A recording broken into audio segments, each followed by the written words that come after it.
Boa noite, parucianos, parucianas, a graça e a paz do Senhor seja convosco. E nós estamos aqui iniciando mais um episódio do Parúcia Podcast. E hoje nós vamos falar de assuntos que mexem com as estribeiras das pessoas. Nós estamos aqui com o nosso convidado Murilo, que estará aqui trazendo um conhecimento aprofundado a respeito desse assunto. Nós vamos tratar de o reino espiritual. De antemão, pessoal, eu já quero pedir perdão para vocês, que se vocês estiverem ouvindo alguns ruídos aí de som, nós sabemos que nós estamos vivendo em uma época eleitoral, né? E aqui próximo está tendo aqui um tipo de comício, né? E aqui e acolá vocês vão ouvir alguma coisinha aí. Mas vamos tocar o barco e vamos para frente. E aí, Murilo? Quem é Murilo? Boa noite, parucianos. Eu sou Murilo Matos Muniz. Murilo é uma pessoa tranquila. Eu sou casado, tenho 3 filhos. Sou casado com a minha esposa Rosângela. Tenho Lucas, João, Giovana. Murilo é uma pessoa que entende, que busca referente à necessidade de buscar a Deus. Murilo é um servo do Senhor, né? Com humildade, não queremos assim, né? Querer nos exaltar, porque nós sabemos que a exaltação, a glória, a honra pertence ao Senhor.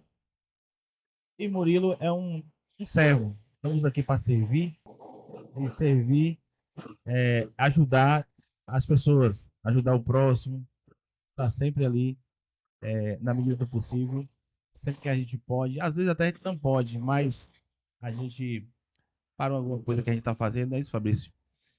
E a gente vai fazer algo que é de importância no reino de Deus e no reino espiritual, principalmente, porque no reino espiritual, quando a gente faz algo, né, para Deus, é de extrema importância, né? E eu tenho certeza que aqui hoje nós estamos com esse objetivo, né, de propagar a palavra de Deus como ela é, a verdade da palavra de Deus, a palavra que é verdadeira, a certeza da palavra, para que as pessoas creiam. A palavra diz que a fé, ela brota quando o indivíduo, a pessoa, ouve a palavra de Deus. Ela produz dentro de si a fé, que naturalmente o nosso Deus, Criador, Senhor, já nos deu dentro da gente um percentual de fé quando fomos criados. Murilo é essa pessoa que está aqui com vocês para dar uns glória para Jesus. Amém. Fabrício, fica à vontade. Fala, galera! Satisfação estar aqui com vocês mais uma vez. Quero deixar um abraço a todos vocês que nos acompanham aqui. E hoje, com o Murilo, em um tema muito, muito importante e de muita relevância para a vida cristã. Esse tema sobre reino espiritual, sobre mundo espiritual, é um tema de ampla necessidade de discussão. É um tema que deve adentrar as nossas casas, deve fazer parte do nosso devocional com as nossas famílias, devem fazer parte, né, do cronograma de assuntos anuais que devem ser focados dentro de um ministério que tem essa visão pedagógica, doutrinária de ensino, porque nós temos evidência na Bíblia, Everson, que a Bíblia fala o seguinte, que aquilo que nós ligarmos na terra será ligado nos céus. Isso. A Bíblia vai dizer que a nossa luta não é contra carne nem sangue, mas sim contra principados e potestades e o exército do mal. E é muito difícil para nós, eu falo para o homem, quando eu falo nós, eu falo homem natural, ele compreender as coisas espirituais. Porque nós temos uma tendência, Murilo, natural, de acreditar e de entender aquilo que nós vemos. E quando nós falamos do reino espiritual, nós falamos do reino invisível. Nós falamos daquilo que não vemos. Paulo fala na carta para Romanos, a partir do capítulo 14, versículo 17, ele diz que o reino de Deus não é comida nem bebida, mas é paz, alegria no Espírito Santo. Quando você fala, Fabrício, que o reino de Deus espiritual, que as pessoas acreditam mais no que está vendo, e aí Paulo faz um alerta que nos adverte que nós devemos atentar mais para as coisas que não vemos, porque as coisas que vemos são temporais, porém as coisas que não vemos, elas são eternas. Então, Amém. Como você falou, o reino invisível, mas real. Justamente. E hoje nós vivemos uma discrepância muito grande na estrutura do evangelho no nosso país. Nós temos, por um lado, uma tendência que ignora as manifestações espirituais, que tenta neutralizar ou naturalizar tudo, como que se as ações do mundo espiritual não existissem, né? E aí a gente vê essa inclinação e essa tendência, né? Essas estruturas de igrejas, eventos, igrejas show, igrejas que enxergam tudo por uma perspectiva secular. Como que se a igreja fosse somente uma instituição social. Né? E por outro lado, nós temos inclinações que têm um certo exagero, né? No conceito de visão de espiritualidade, Elas. Então, às vezes, a gente vê alguém que não está acreditando em nada, que está tocando as coisas de uma forma muito natural, e por outro, nós temos uma tendência a se espiritualizar tudo. Sim. Né? Eu me recordo que recentemente fui fazer uma atividade e aí estava tentando conectar um aparelho. E aí a pessoa que estava próxima de mim, do nada ela começou a interceder porque eu estava tentando conectar o equipamento na tomada, mas tinha uma geral. E eu não sabia, porque eu não conhecia o ambiente. E aí eu bati na cabeça, achando que era uma coisa ou outra ali, e depois que a ideia veio, poder estar desligada geral, as tomadas tudo. Sim. E a pessoa já dizendo, não, é o demônio, é o Satanás, está repreendido. Aí foi chamar um ardor, tá lá para orar. Eu olhei assim e falei, misericórdia, não é demônio aqui, está repreendido. Isso aqui é um lugar santo, um lugar de bênção, o demônio não vai entrar aqui, não. Então, às vezes, a gente tem uma tendência muito forte de se espiritualizar exageradamente, né? Tem um médico que falou uma frase, um médico cristão, né? Ele é nutrólogo e aí trata muito com essa questão do período da menopausa com as mulheres, que ele diz assim, que nem tudo é hormônio, nem tudo é demônio, às vezes é hormônio. Né? Às vezes é uma ausência ali. Então, às vezes a mulher, ela tá em uma condição, em uma disfunção hormonal desproporcional, e aí as pessoas espiritualizam. Recentemente eu tive uma situação, Murilo, de acompanhar uma colega que ela estava achando que ela estava possessa. E ela veio conversar comigo porque ela estava depressiva, ela estava se sentindo triste, sem motivação. Então ela veio pedir para orar para ela, achando que ela estava com um espírito maligno. E eu falei assim, querida, serva do Senhor. Eu falei, você manifesta fruto do Espírito Santo. E aonde o Espírito Santo está, o diabo ele não habita. E eu conversava com as coisas dela sobre a Bíblia. Ela mostrava boa racionalidade. E eu falei assim, você tem consciência das coisas. Uma pessoa que está sofrendo uma opressão demoníaca, ela não vai ter essa percepção que você tem. E aí, fiz um acompanhamento mais próximo dela, vi que espiritualmente é uma pessoa jovem, batalhadora, que vive uma diversidade como a maioria dos jovens que estão tentando se estabelecer. Mas eu orientei ela a procurar um especialista médico. E ela foi, o médico passou os exames para ela. Quando ela chegou lá, eu não me recordo agora o indicador de ferro dela, mas era tipo assim, tinha que estar em 70, o dela estava em 12. Ela tinha menos da metade da quantidade de ferro necessária. Sim. E aí o médico falou, essa indisposição, essa tristeza, essa sensação de depressão que você está passando é falta de suplementação de vitamina. Ou então alguma coisa que aconteceu com você, que a gente precisa investigar, que derrubou, né, sua vitamina. Sua vitamina. Então, a gente vive essa controvérsia, né? Das vezes da ausência extrema de um lado e do exagero extremo de outro. E a gente precisa se aprofundar no conhecimento da palavra e entender, né? Aprender a discernir os espíritos, ter discernimento espiritual para identificar essas situações e conseguir orientar a igreja. Um ponto, Fabrício, muito importante, você falando aí, que é um dom do Espírito Santo, está lá na carta de Paulo aos Coríntios, quando Paulo ele orienta os irmãos de Coríntios, que a igreja de Coríntios é uma igreja bastante espiritual, porém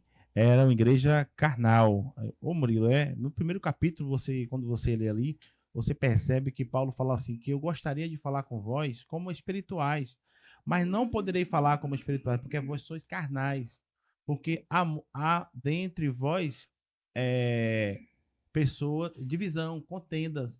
O espírito mundano já tinha entrado na igreja naquela época, no primeiro século da igreja de Cristo Jesus. Então, quando Paulo faz esse alerta, ele relata sobre a necessidade dos cristãos de pedir a Deus, ao Senhor, os dons espirituais que é concedido, e está sendo concedido o dom de discernir, porque a Bíblia diz que em parte nós conhecemos e em parte profetizamos. Essa situação que você falou aí, Fabrício, com certeza é conhecimento, não precisou, né?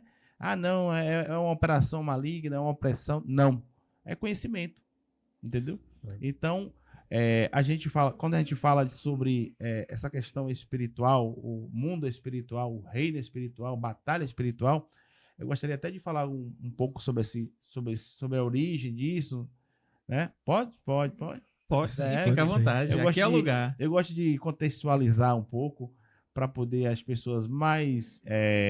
porque a nossa live está sendo alcançada para muitas pessoas, cristãs e também não cristãs. Então, assim, primeiro que Deus, ele é espírito. A palavra diz que o Senhor, ele é espírito. Então, o que ocorre? Porque nós também somos seres espirituais também. Porém, nós sabemos que nós somos humanos, temos o espírito na gente, nossa alma, nossa consciência, e somos seres humanos. Mas o que eu quero explicar é que como que isso ocorreu, como que chegou a esse ponto, porque o ponto é também batalha, né? Batalha espiritual. A gente vai chegar lá. Acho que eu estou antecipando aqui Fabrício. Fabrício já deu uma pincelada ali na estante, as armas da nossa milícia, mas essa batalha, Fabrício e Everson, e os parucianos que estão ouvindo a gente aí nessa live, começou na eternidade, quando o adversário, que era um querubim ungido, ele, incomodado, ele queria ocupar, ele era um anjo querubim, ele era belo, ele era formoso, a Bíblia diz que ele estava no meio das pedras afogueadas, ele era perfeito, né? Desde a sua criação, até que no dia achou-se nele iniquidade, ou seja, achou-se nele pecado. E Deus retirou ele desse estado de anjo, de querubim. E a Bíblia diz que ele habita nas regiões celestiais. Nós sabemos, lá no livro de Isaías 14, fala um texto bem interessante, Fabrício, que o adversário, ele queria ser semelhante a Deus. Ele: subirei acima das mais altas das nuvens de Deus e serei semelhante ao Altíssimo. Mas aí Deus, que prescuta, que é onisciente, que é onipresente, conhece o coração, sabe tudo que passa, Deus foi e tirou ele dessa posição de querubim ungido, e tirou ele. A partir daí, o que aconteceu? Ele deixou de ser um querubim ungido e passou a ser Satanás, o diabo, a antiga serpente, né? Agora, note uma coisa, que lendo a palavra, a gente vai lendo e o Espírito Santo vai abrindo nossa mente. Aquilo que ele queria ser semelhante a Deus, Deus não deu para ele. Deus deu para quem? Cristo. Mas para quem? Para o homem. Para o homem.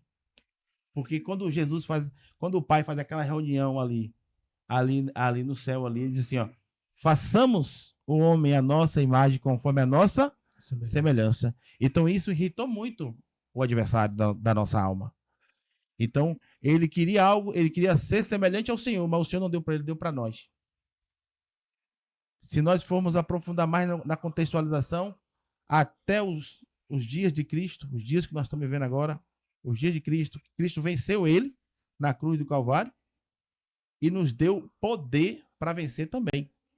Só que as armas da nossa milícia, como Paulo fala, não são carnais, mas são poderosas em Deus para a destruição das fortalezas. Aí a palavra diz assim, destruindo todos os conselhos e toda altivez que se levanta contra o conhecimento de Deus. E levando todo o entendimento à obediência de Cristo. Então, a igreja do Senhor, ela precisa estar buscando ainda quem não tem o dom do Espírito, a preparação e as armas espirituais. Está lá em Efésios 6, a partir do 10.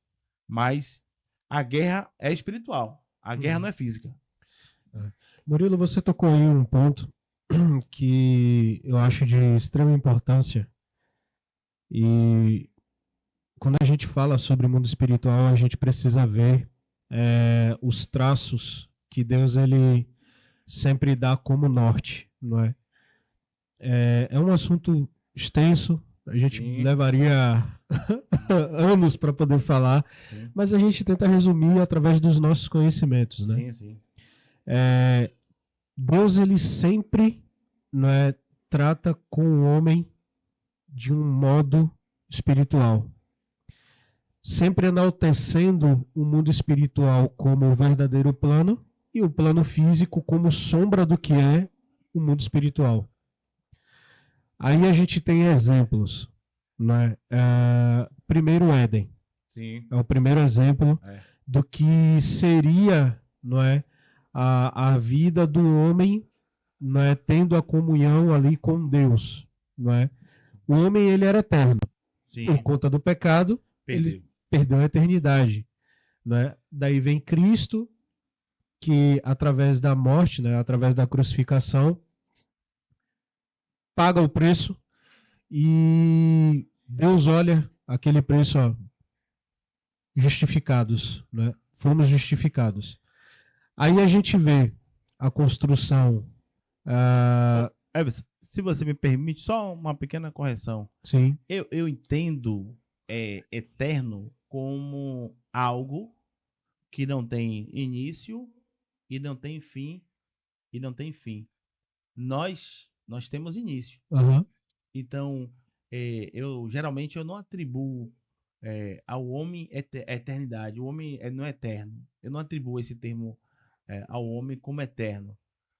Porque algo que é eterno na língua hebraica, no hebraico, é um ser que não tem o início e não tem o fim. É Deus. Nós fazemos parte da eternidade, porque nós fomos criados, né?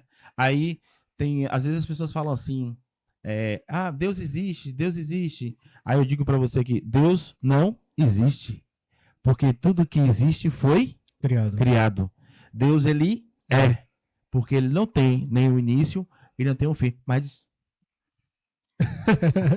então, como eu ia dizendo, daí Deus ele vem, não é, quando ele toma os hebreus do Egito, não é, e guerra física, né? Guerra física. Leva o povo ao deserto e ali, não é, Deus ele começa, não é, a tratativa de mostrar como de fato são as coisas, né? Parte do que é o reino dele no céu. Aí vem a construção do templo, vem Deus ele dá, não é, até os milímetros dos milímetros, as visões espirituais de como deveria ser as pessoas que deveriam construir, como deveria ser a instituição do sacerdócio, como deveria ser o templo, como deveria ser feita a adoração, como deveria ser feito o processo de purificação para se estar no Santo dos Santos, e enfim.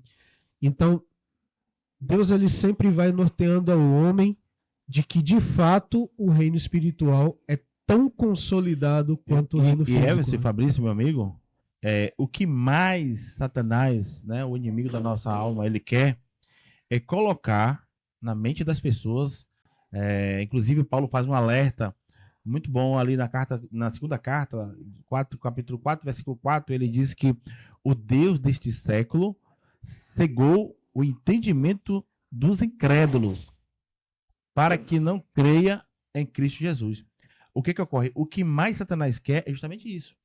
Ele enganou Eva lá no Éden e hoje e sempre, né, desde a existência, né, desde lá para cá, desde o Éden para cá, a luta dele é levar o homem à incredulidade, porque Tiago fala que ele crê, que estremece, mas ele não obedece. E ele, Fabrício, é muito crente, né? Porque às vezes a gente fala assim, alguém fala assim, rapaz, até o diabo é crente, mas crente é ele. Crente é ele que é crente. Conhece a palavra toda. Então ele quer, a intenção dele é justamente fazer o quê? Fazer as pessoas e até nós, né? A questão da apostasia cristão, levar o cristão à apostasia, né? Que aí já é um outro assunto, para desacreditar na fé, desacreditar no autor e consumador da nossa fé, que é Cristo Jesus. Então, eu acredito que quando ele trabalha, né, nas trevas, ele trabalha ali justamente para isso, porque vai ser o trunfo dele, Fabrício. É o trunfo dele, porque ele tirando a fé das pessoas, ele cegando as pessoas vão vivendo no mundo enganadas e pensando que essa vida passageira aqui, que o salmista escreve ali no Salmo 90, se não me engano, que é só 80 anos. Depois disso, que o que vem é o quê? Canseira. Só canseira. Você falou aí num ponto. Uma vez eu estava em uma conversa, né, falando justamente a respeito da Bíblia com um colega que se considera ateu. E aí ele chegou pra mim e falou, velho, eu não acredito no inferno, eu não acredito no diabo, eu não acredito em nada disso aí. Eu falei pra ele, pois é, mas o diabo acredita em você. Quem crê ele que é crente. O diabo acredita em você. Ele olhou assim pra mim, arregalou o olho, como assim, rapaz? Eu peguei e falei, quando você olha pra mim e fala que não acredita, já é o investimento dele em cima de você. E só rapidinho, Fabrício, segura aí, Fabrício. Ele tava no céu, ele habitava no meio das pedras afogueadas. Ele era formoso. Ele sabe como é lá. Lá é muito lindo, lá é muito bom. Lá é muito maravilhoso. É a vida eterna. Às vezes as pessoas aqui na Terra faz todas as coisas possíveis e impossíveis, até passa por cima das pessoas para conseguir uma estabilidade financeira, uma casa na praia, um carro bom, enfim, para ter uma vida. Mas essa vida aqui é passageira. Bom mesmo é a vida eterna. É uma vida em paz. É uma vida de paz, e paz não é só ausência de guerra. É paz de espírito, é paz com Deus, Fabrício. Paz perfeita. É justamente isso, Murilão, que a gente está conversando, que é muito importante a igreja ter esse entendimento, porque Satanás, ele tira vantagem sobre os seres humanos pela ignorância. E aí, a Bíblia diz que nós perecemos por falta de conhecimento. E olha o texto que o Senhor me lembrou aqui nesse momento agora, que está lá em 2 Coríntios 2, no versículo 11, quando Paulo ele vai fazer uma consideração para a igreja, e ele diz assim, ó, versículo 11, 2 Coríntios 2, versículo 11 diz assim, para que Satanás não alcance vantagem sobre nós, pois não lhe ignoramos os desígnios. É difícil para as pessoas entender a tricotomia humana.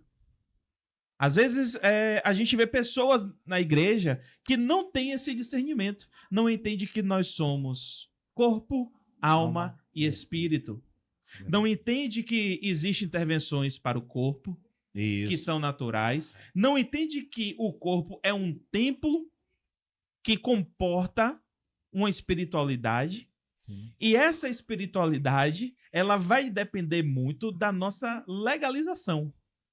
Se nós nos arrependermos do nosso pecado, o adversário, Fabrício, ele só trabalha, ele só entra onde tem legalidade. Quando né? tem legalidade. Legalidade. Então, se nós estamos com Cristo, seguimos a sua palavra, temos o Espírito Santo dentro de nós, o inimigo ele não tem poder. não tem poder na nossa vida. Entendeu? E não pode dois espíritos habitar o mesmo corpo. Não. Não tem como a mesma Pode fonte. haver uma influência. O Espírito Santo habita em nós. Mas pode haver uma influência, uma seta, né? Um dardo inflamado. Que aí a gente vai botar o escudo da fé para defender. Isso. E- Mas não de possessão. E aí, não de possessão. Ou é um espírito ou é outro. É. Ou é o Espírito de Deus que habita ou é outra coisa. É. E também o fato de somente estar dentro do templo físico não quer dizer. Isso. Não. O que importa de verdade é se o Espírito Santo, né? Se a gente tapou as brechas, a legalidade não há legalidade para o adversário, ele não entra, porque ele só entra onde há legalidade. Se nós tomamos a palavra de Deus, as armaduras de Deus. E aí, Fabrício, um ponto que eu quero destacar também é o capacete da salvação, né? O capacete da salvação é muito importante, porque, primeiro, ele te dá a certeza da salvação. Pode aparecer quem for pode aparecer quem for e você pode passar pelo que for. Você crê, acredita piamente na sua salvação. Porque você tem trabalhado, você tem se comportado, você tem buscado ao Senhor e você tem crido. Agora sim, a salvação do homem, da alma, não é uma coisa. Murilo é santinho, Murilo é gente boa, Murilo é bonzinho. Não. É o acordo, é o pacto da aliança que foi feito entre o Pai, o Filho e o Pai. Aí eu me lembro, Fabrício, lá no Antigo Testamento, quando Jonatas fez uma aliança com Davi. E essa aliança era que quando Davi fosse rei, porque Davi foi ungido rei, demorou uns anos, uns 15 anos mais ou menos para ele assumir, mas depois ele assumiu. Para ele abençoar, restituir os descendentes em relação de Jonathan. E aí a palavra diz que Davi lembrou-se da aliança. Lembrou-se daquela aliança de Jonatas. E mandou procurar o filho de Jonatas se havia alguém da casa de Saul. E havia ainda Mefibosete, que era o filho de Jonatas, neto de Saul, que era aleijado e morava num lugar chamado Lodebar, um lugar esquecido, um lugar, né? E aí a palavra diz que ele foi convidado, aí ele foi restituído, tudo que ele perdeu foi restituído, tem até o cantor que canta um hino bonito, né? Tudo que dele foi restituído, e o rei disse, você vai comer pão na minha mesa. E aí, nós, como Davi Davi é um dos descendentes de Cristo Jesus e da casa de Judá, porque Jesus era da tribo de Judá e Davi era um dos descendentes de Jesus, a palavra diz que Davi restituiu tudo dele e ele foi comer na mesa com o rei. E aí, a aliança. Mefibosete não fez nada para estar lá na mesa do rei, para voltar a comer pão na mesa do rei. Para tudo que ele perdeu foi restituído. Fazendo uma simbologia com a gente, o Pai, ele nos resgatou pelo acordo, pela aliança que foi feito. Jesus, olha, vou comprar com sangue. Paulo fala que foi comprado por um bom preço de sangue. Comprou homem de tribo, língua, nação. E vou restituir tudo. Assim nós fomos restituídos. Toda a comunhão, né, que a gente perdeu lá no Éden, né, por causa de um ato de um homem, né, mas por um ato de outro, um homem justo, um homem bom, Jesus, nós reavemos essa aliança e estamos aí. Porque é a aliança que foi feita. A aliança de Jesus, a aliança de sangue. Justamente. Livro de Efésios, capítulo 1, versículo 17 ao 19, diz o seguinte: peço que Deus, o Pai glorioso de nosso Senhor Jesus Cristo, lhes dê sabedoria espiritual e entendimento, para que cresçam no conhecimento dele. Peço que ele ilumine os olhos do coração de vocês, para que saibam qual é a esperança da vocação de vocês, qual é a riqueza da glória da sua herança nos santos, e qual é a suprema grandeza do seu poder sobre nós, os que cremos, segundo a eficácia da força do seu poder. você falou sobre um ponto que eu acho que é muito importante. Eu estava fazendo uma reflexão aqui enquanto você falava a respeito disso. Pare e pense. Satanás, ele vivia em meio às pedras afogueadas, né? Acho que é Jeremias quem fala, né? Ezequiel 28. Ezequiel, isso. Ele dá a descrição completa de quem era Lúcifer antes de ser Satanás. Exato. Né? E depois ele vem também e faz alguns outros contrapontos. Também fala de Cristo, enfim. E o mais interessante é que Satanás, né, ele sabe, ele viveu, ele teve a experiência física de estar lá diante do trono, de olhar espiritual também, né? Diante do trono e ver Deus, sabe? Ao ponto de, em algum momento, desejar ser como Deus. Isso. Né? Então, se o cara desejou ser como Deus, é porque a coisa é muito boa. É muito boa. Sabe? E Emerson, e ele também tentou e tenta, até hoje, colocar na cabeça dos homens, né? Quando ele disse para Eva, Fabrício, ele disse assim, se tu comer aquele fruto, tu viu aquele fruto lá? Eu digo ele porque, na verdade, foi a serpente que conversou com Eva, mas a serpente era, Satanás, a antiga serpente. Uma serpente não fala, né? E lá em Ezequiel, porque a profecia de Ezequiel 28 fala referente ao rei de Tiro. E diz que o rei de Tiro estava no jardim do Éden. Não foi o rei de Tiro, né? Ali ela é tipologia, referência a Lúcifer, a Satanás. Exato. Então, ele falou para Eva, epa, aquele fruto ali é bonito, ele é bom. E o dia que você comer ele, você vai ser igual a Deus. A mentira. Você vai ser igual a Deus, conhecendo o bem e o mal. A partir daí, começou o cara joga uma bolinha, é o Deus do futebol. O cara canta uma música, é o Deus. Deus é uma coisa muito, muito linda, né? Muito maravilhosa. Não pode ser. Imagine, estão falando aqui, já saí do reino espiritual, vim para o reino físico. Imagine uma pessoa que faz algo brilhante, algo bom, algo legal no reino físico, é comparado como Deus. Brincadeira. E o nosso grande e eterno Deus, que criou todas as coisas pelas palavras do seu poder, a palavra diz que ele chama as coisas que não existem para a existência. Deus é ele que é soberano. Pois é. E aí o que é que acontece? Você já terminou dando o complemento do que eu iria falar. Mas vamos lá, porque a colocação... Mas pode falar. A colocação foi muito boa. O que é que acontece, né? Eu tava assistindo aquele filme, Fabrício, Deus não está morto. Sim. Né? E tem uma parte que é muito boa, que faz alusão a isso que você falou. Né? Chega lá no final do filme, tem uma senhora que viveu praticamente a vida toda dela dentro da igreja, como serva de Cristo, fazendo a obra. E quando ela chega no final da vida dela, ela é acometida, acho que é mal de Parkinson, que ela não lembra de nada, fica parada, não é? E há muito tempo sem falar, e parece que ela está dentro de um hospital ou de um asilo, alguma coisa assim do tipo. E aí, o filho dela, né, um executivo bem sucedido, alinhado no terno, chega lá, vai fazer uma visita a ela, aí se senta assim, diante dela e pega e fala, tá aí, você viveu toda essa vida de entrega, de renúncia, e eu, né, sou o cara que vivi, hoje eu tenho posses, dinheiro e tal, etc. E aí, do nada, ela olha para ele e fala, infeliz é aquele que vive preso dentro de uma gaiola que o tempo todo está aberta. Né? Que é basicamente o que você falou. É isso. Fabrício. É isso mesmo.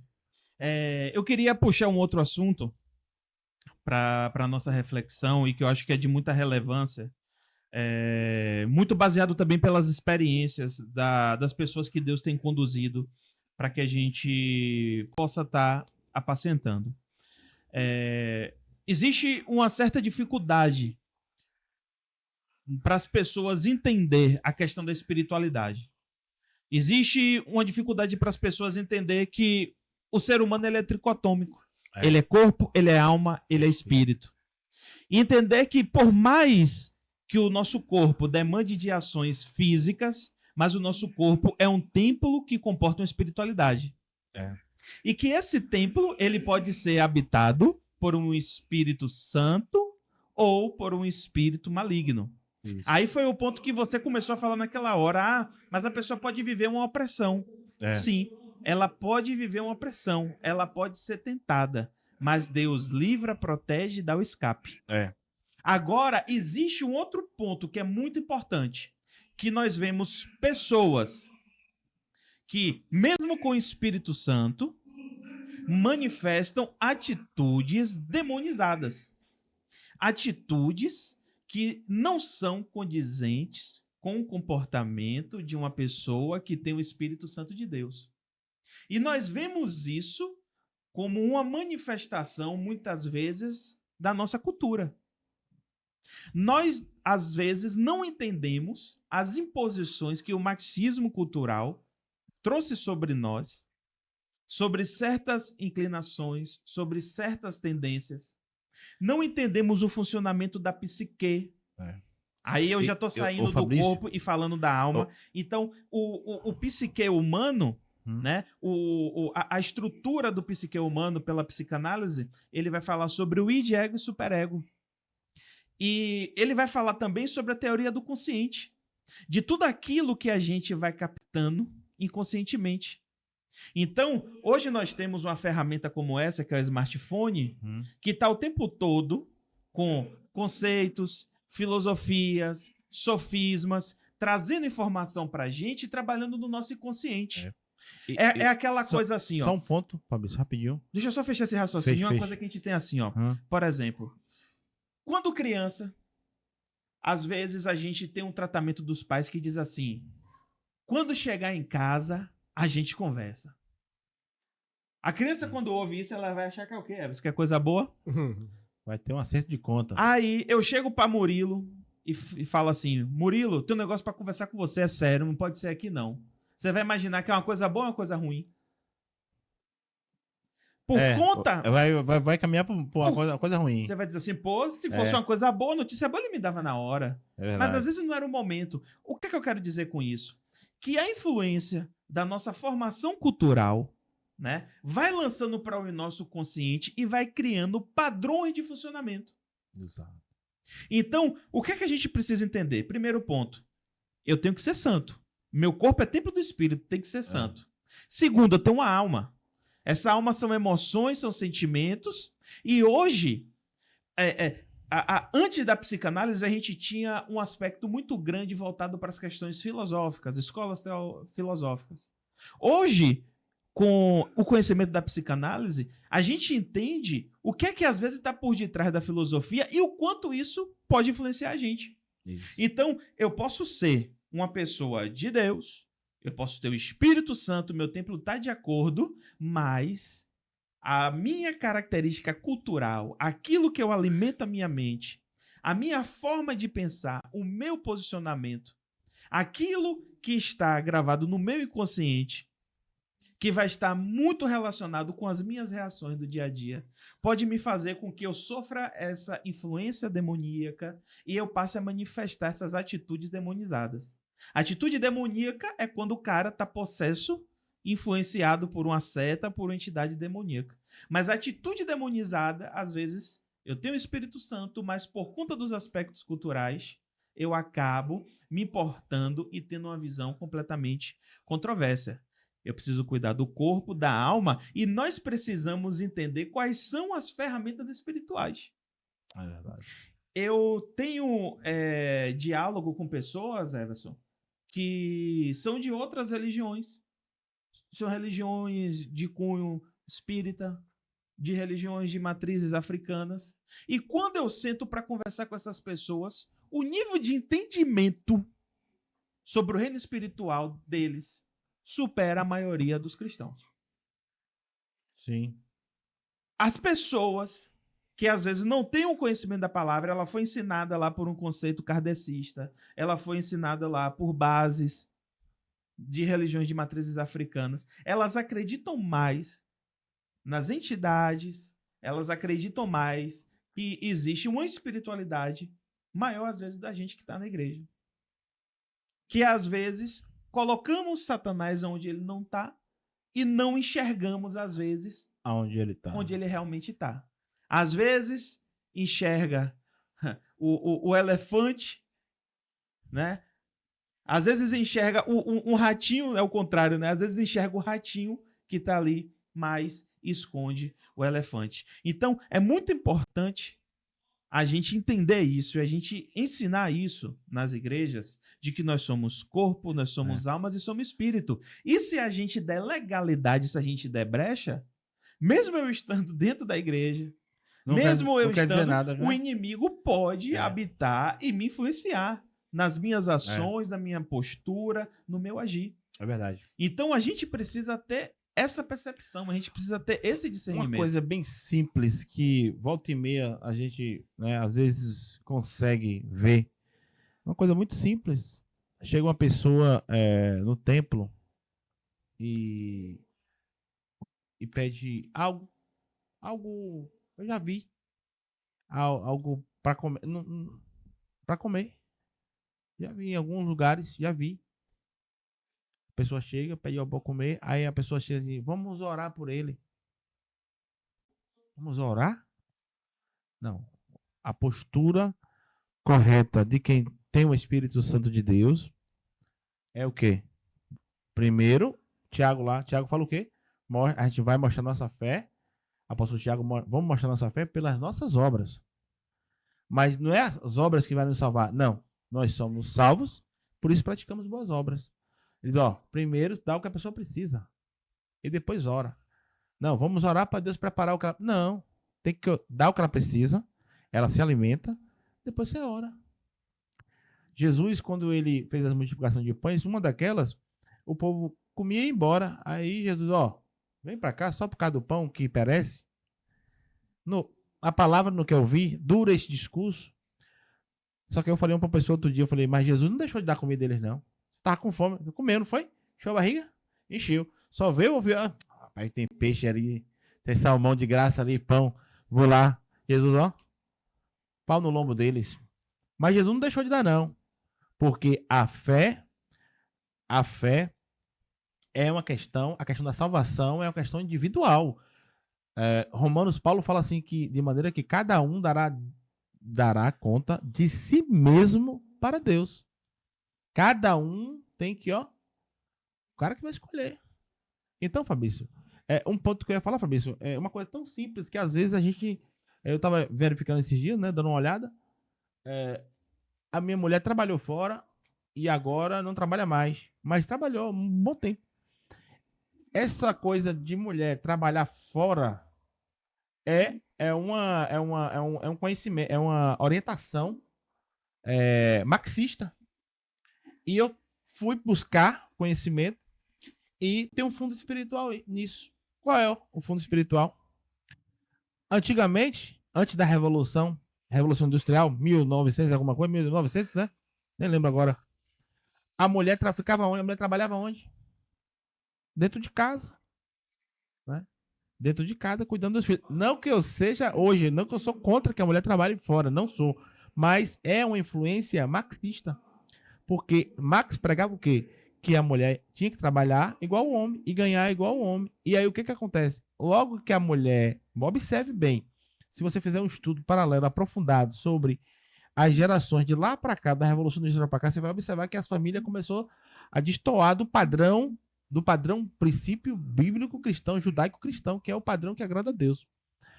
A mulher ia trabalhar e os filhos ficavam com quem? Ao Léo. Ao Léo, ou criado com outra pessoa que não tem os mesmos princípios cristãos. E aí começou-se assim. Imagine, você é cristão, nós somos cristãos. Nós criamos nossos filhos a partir da palavra, ensinamento da palavra, de tudo. Logo minha mulher vai trabalhar, eu boto uma pessoa para cuidar dos meus filhos que não é cristã. A pessoa vai educar conforme a orientação dela.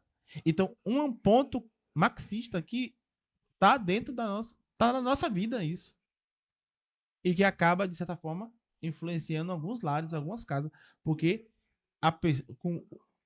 é responsabilidade, porque se você for para os judeus, os judeus, eles que educavam, o pai principalmente, que educava Sim. os filhos ali, ó.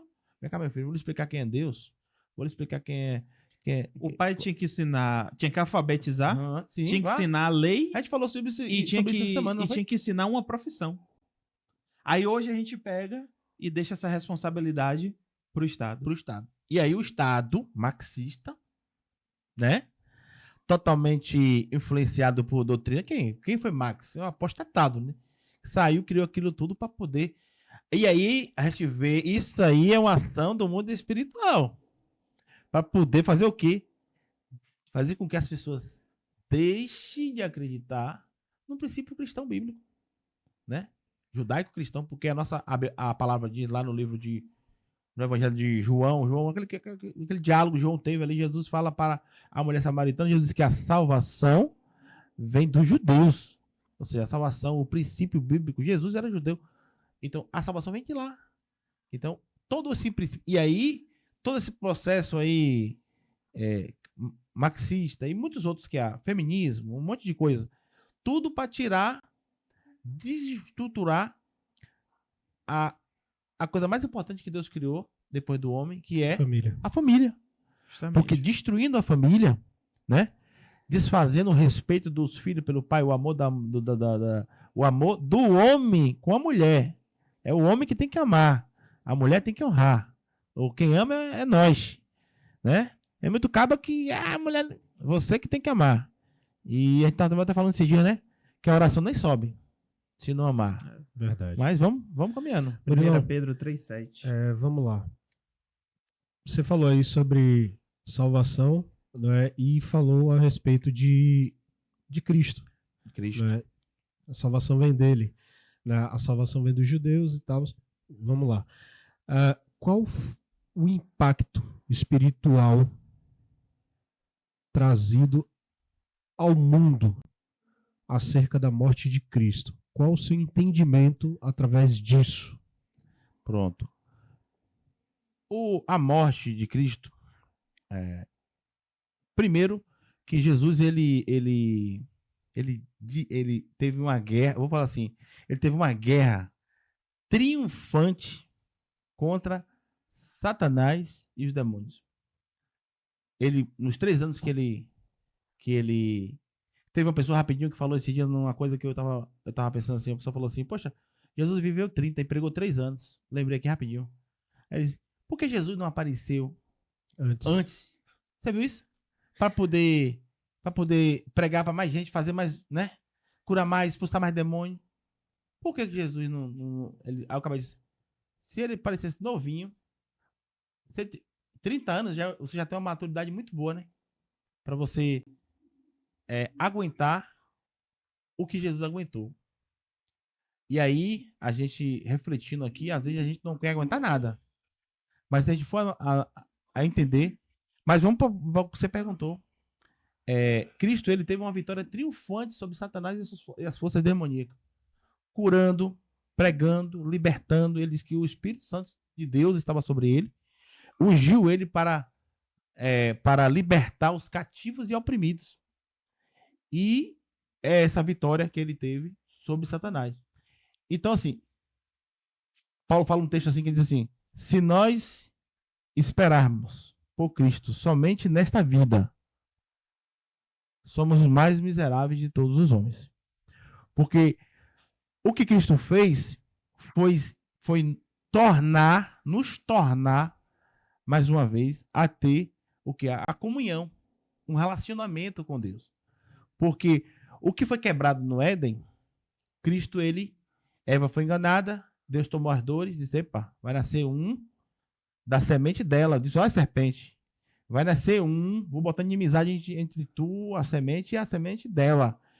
E dela vai nascer uma semente, da mulher vai nascer uma semente, porque Deus tomou as dores ali de Eva, porque Eva foi enganada.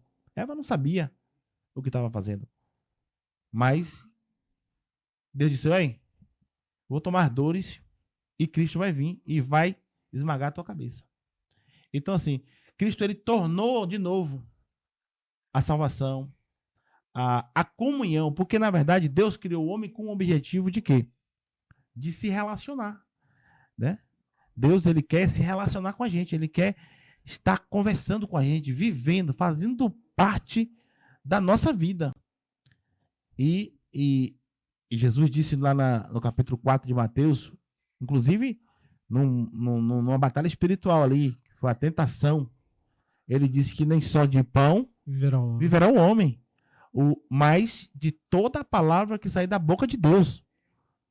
O homem, né, que não ouve Deus, que não se relaciona com Deus, que não tem uma comunhão, uma intimidade com Deus, é um homem fadado à derrota, à perdição, que é o objetivo de Satanás. Então, eu entendo que o impacto, né, da morte de Cristo Jesus na nossa vida é a restauração da comunhão. O religare de Deus. Entendeu? Que Jesus... E aí, Paulo fala uma coisa bem interessante, aquilo que... Falando de céu, porque eu até falei, né? Batalha espiritual, mundo espiritual e reino dos céus.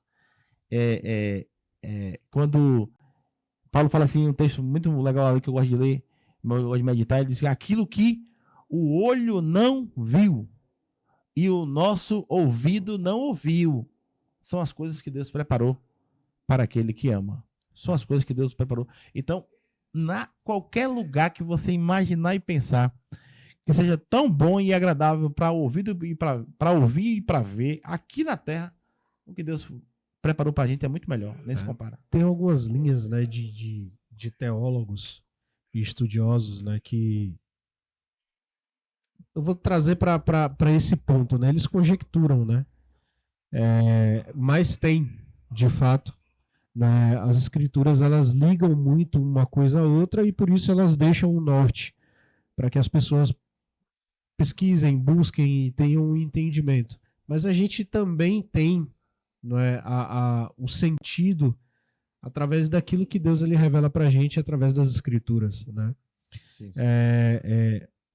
Certa vez eu estava na mesa lá, na casa do meu pastor, a gente conversando a respeito disso, os meus primos, a gente falando a respeito dessas coisas, né? E, cara, isso é gratificante, né? Por quê? Como você disse, o desejo de Satanás era, de fato, né, destruir, manchar, né, a criação, né, a pérola da criação de Deus, que é o homem. Né? Corromper, trazer a corrupção àquilo que Deus criou. Até porque o inferno ele não foi criado para o homem. Não. Foi criado para Satanás e os anjos que caíram junto com ele, até essa parte. Então, o que é que acontece? Antes da criação, Deus ele já tinha, né, a reestruturação da criação, que era Cristo. Sim. Né? O plano perfeito, como diz aquela música de Renascer Praise, né? Então, o que é que acontece? Satanás vem, mancha a criação e, como você falou, Deus ele lança a profecia. Através da mulher virá aquele, né, que esmagará a sua cabeça. Feriu o calcanhar dele na cruz, exato, no Calvário, mas passa-se os anos, né? E aí vem o nascimento de Cristo. E desde o início, Satanás, ele já sabendo, né, de quem estava por vir, né, o desejo dele é simples, é destruir mesmo, pegar Cristo e frear ali, né? Só que Satanás acreditava que a vitória dele estava na morte de Cristo. Sim. Quando, na verdade, a vitória da humanidade estava na morte de Cristo. E Cristo já sabia disso. É verdade. Eu, em algumas ministrações, em algumas pregações, eu sempre disse, né? Cristo, ele se prega na cruz por mim e por você. Por você que está ouvindo a gente. É verdade. Né? Cristo, ele se prega por livre e espontânea vontade mas ele assume a pressão e a opressão que deveria ter sido minha. Inclusive, no Getsemane ali, ele dá uma refletida ali, ele pensa, né? Ele ficou aflito ali. Ele diz, pai, se for possível... Alivia, né? Livra de mim esse cálice. Passa de mim esse cálice. Não quero, né? Mas aí, ele diz, mas todavia... E aí é um ponto bem importante, Fabrício. Pedi você para me ajudar aí. E um ponto bem importante aí.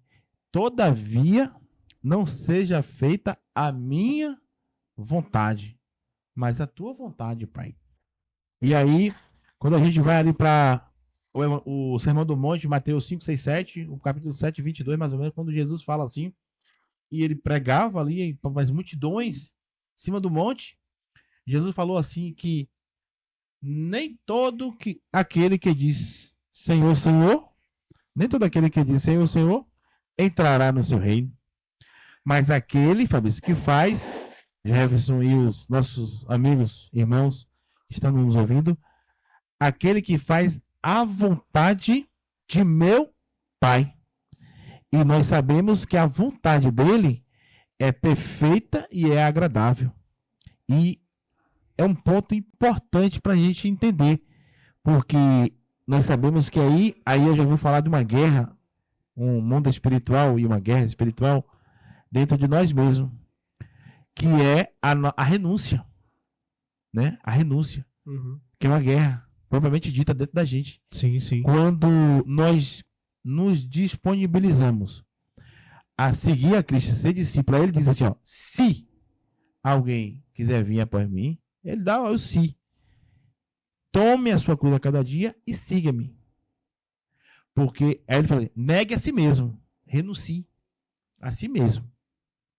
Nossas vontades, né? E Cristo Jesus, ele, nesse momento do Getsemane, ele não fez a sua vontade.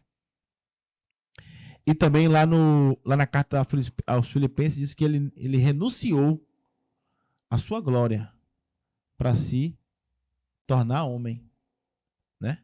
Então Jesus renunciou em tudo para poder nos resgatar. Então, hoje, está sobre os nossos ombros.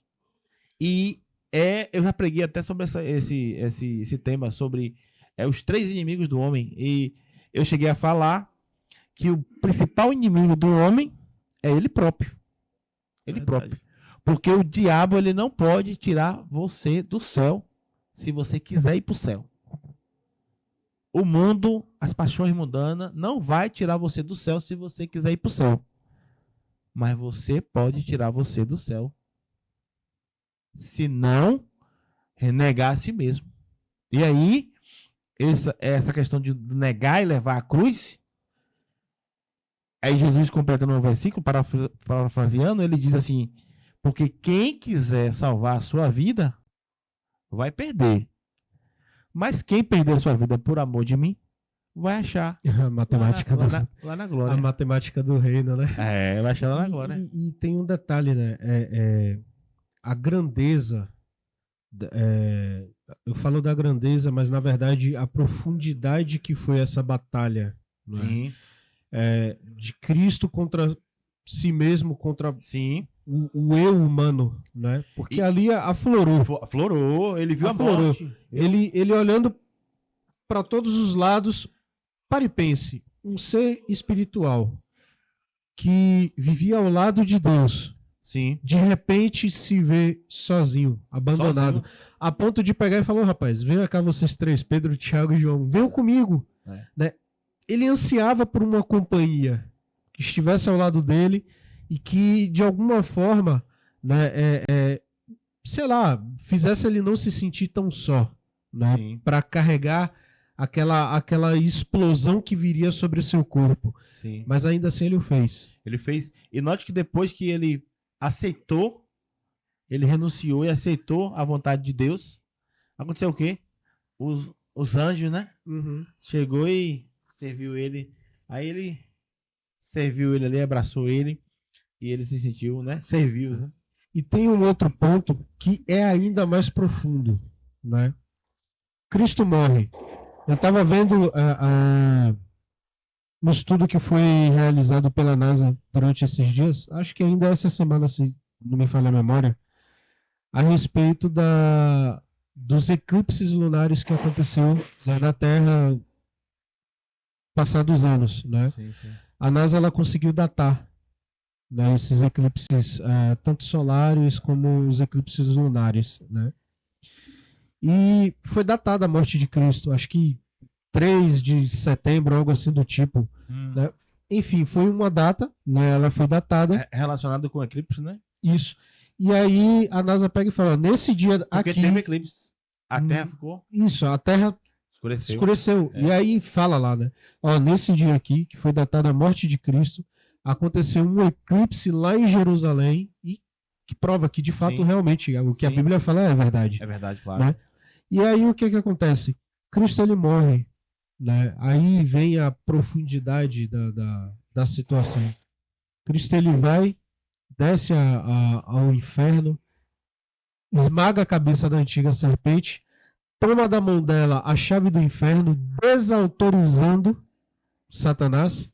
Ou seja, Satanás não é nem dono do inferno, né? Porque Cristo vai lá, toma essa chave, como dizem, né, os teólogos. Mas aqui vem o ponto principal.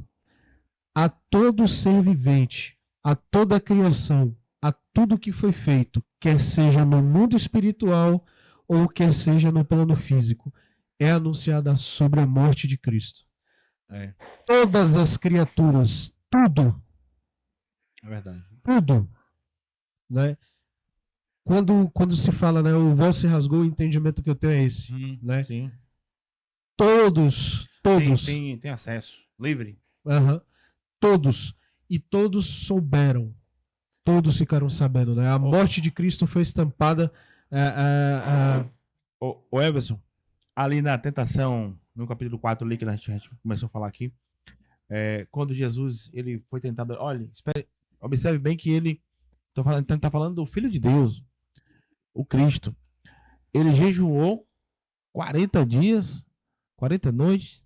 Após terminar esse período de jejum e oração, o adversário chegou e tentou ele no deserto.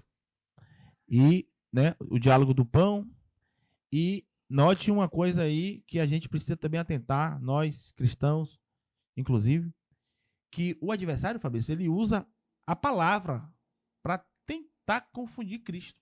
Agora, Jesus, ele é a palavra, né? No princípio ele era a palavra, o verbo. E conhece a palavra é ele, né? Então, o que aconteceu? Ele diz o quê? Ó, tu tem poder de transformar essas pedras aqui em pães. E aí, Jesus vai e refuta ele. Não. Nem só de pão vai viver o homem. Depois, Jesus, ó, se joga ali, que a ordem foi dada. Que tu não vai tropeçar nem numa pedra. Os anjos vai te segurar aqui.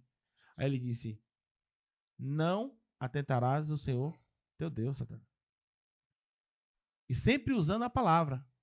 Textos que estão lá nos Salmos, está no Isaías. E por fim, ele vai, tenta Jesus, ó, a ousadia, a petulância, ó, pedindo para Jesus adorá-lo. Aí Jesus, ó, adorar e servirá somente ao Senhor teu Deus. E ali fala que ele ofereceu a Jesus a glória e os reinos deste mundo. Aí eu digo para você, Jesus rejeitou. Mas será que tem muitos homens aí que aceitou? Aceitou e está aí no governo, né, humano, fazendo aquilo que é o que mais tem. É o que mais tem. Aquilo que o diabo quer e que também, Fabrício, vai convergir no que a Bíblia fala. Né? Vai convergir lá no Apocalipse, lá na palavra. Né? Mas é isso. Eu queria propor uma... Só uma coisa que eu ia falar pra gente já... Vai, fale. Depois eu falo já. Vai. Eu queria propor uma rodada de temas interessantes dentro do nosso contexto do tema de mundo e reino espiritual, para que vocês possam e a gente possa gerar uma discussão e gerar entre eles. Queria começar lendo Provérbios 26. E diz assim, ó, Provérbios 26, versículo 2. Diz assim: como o pássaro que foge, como andorinha no seu voo, Assim a maldição sem causa não cumpre. Não se cumpre. E aí? Existe maldição? Existe maldição hereditária? E maldição passa, pega? A maldição, Fabrício, pela palavra, a gente entende o quê? Que a maldição. Está lá escrito lá na lei, no decálogo. A palavra fala que o Senhor, ele livra todos aqueles da maldição, todos aqueles que temem ao Senhor.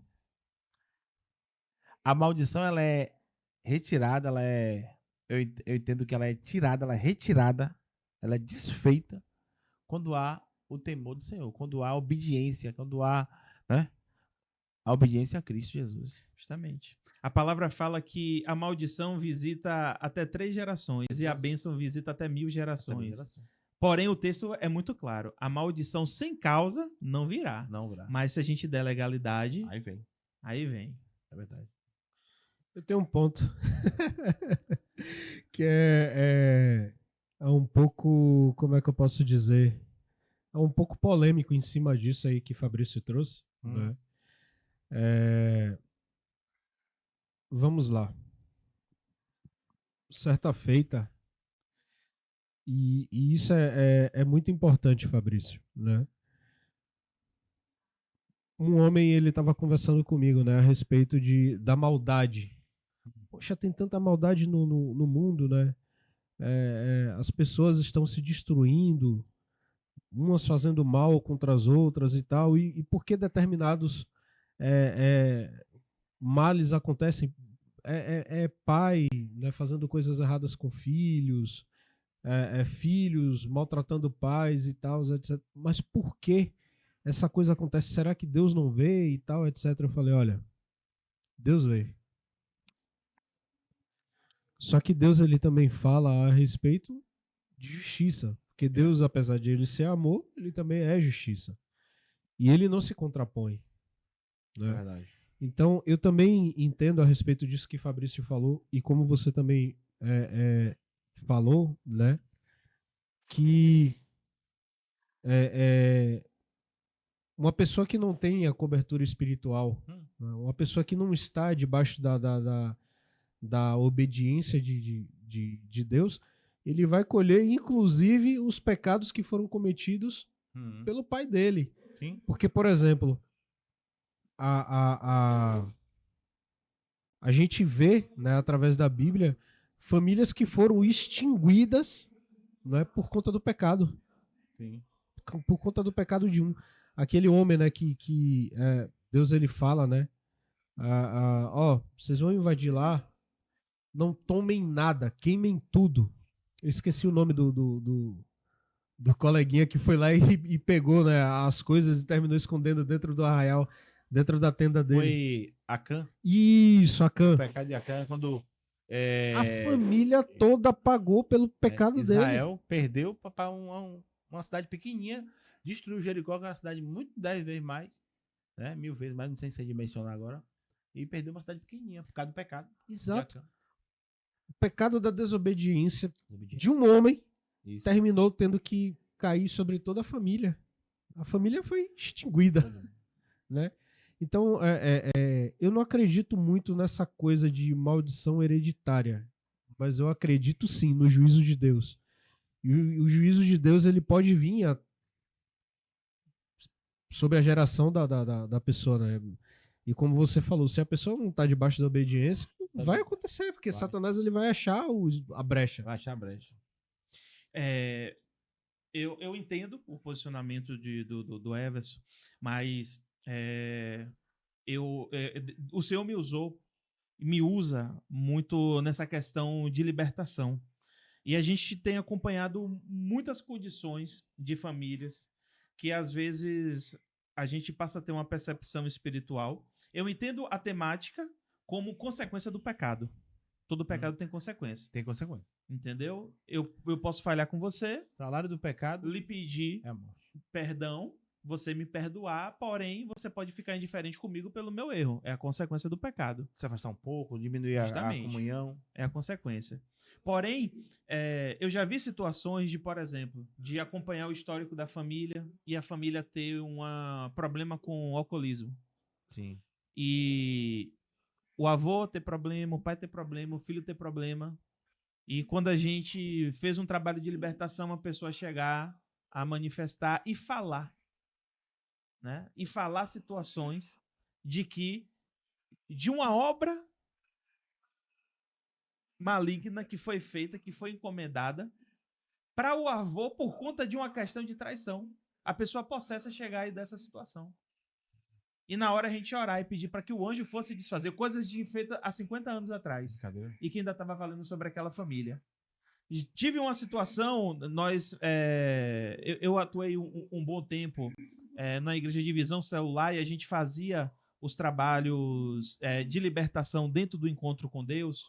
E tem um momento lá que a gente direcionava os tipos de características de problemas que as pessoas tinham e ministrava libertação sobre elas.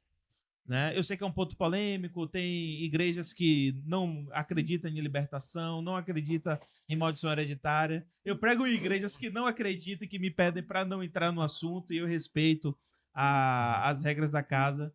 Mas esse cara que estava lá foi a situação de pior intensidade que a gente viveu na questão de você expulsar uma entidade demoníaca. Já passei situações de, no salão, Murilo, de 40, 30 manifestarem. É brincadeira. Mas não deu tanto trabalho como esse cara deu. E no final das contas, foi um pacto que foi feito desde o bisavô, que consagrava a determinada entidade e que não deixava cortar o cabelo. Aqui, Fabrício, ó, Gálatas 6, capítulo 6, 7. 7 diz assim, ó. Versículo 7 diz: não erreis, Deus não se deixa escarnecer, porque tudo que o homem semear, isto também se fará. Porque o que semeia na sua carne, da carne se fará a corrupção, mas o que semeia no espírito, do espírito se fará a vida eterna. Então, o perdão, quando o indivíduo se converte, aceita Jesus, aceita o domínio de Cristo, o que acontece? O perdão há, mas ele plantou na carne. Não quer dizer ali que a consequência vai acabar, não. Ele vai colher, né? Na carne, vai colher na carne. Agora, se plantar no espírito, vai colher só bênção. Então, esse cara, o bisavô dele consagrou a geração, né? E passou até ele. Quando chegou nele, Deus foi e mostrou para uma pessoa, para um pastor que estava na hora. Sim. Mostrou em revelação a ele a situação que tinha sido feita. Sim. E ele falou assim, corta. Aí a gente ficou assim, pô, e se o cara chegar e trazer uma situação, ó, eu não mandei cortar. Mas aí ele falou, não, eu me responsabilizo. Se tiver alguma questão judicial, eu respondo. E aí cortou. Foi naquele exato momento que pegou a tesoura e cortou, o espírito maligno foi embora.